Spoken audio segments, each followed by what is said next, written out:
Hello students, there are very general tips of IELTS reading. The first one is don't read everything, just focus on question based reading.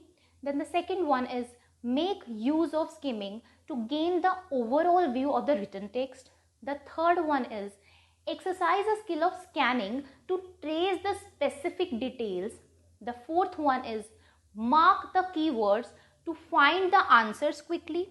The fifth one is put paraphrasing to use to comprehend the similar meanings.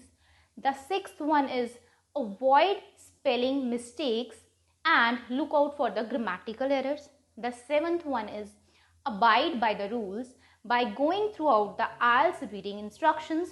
And the last one is pay attention to the word limit to avoid losing marks count.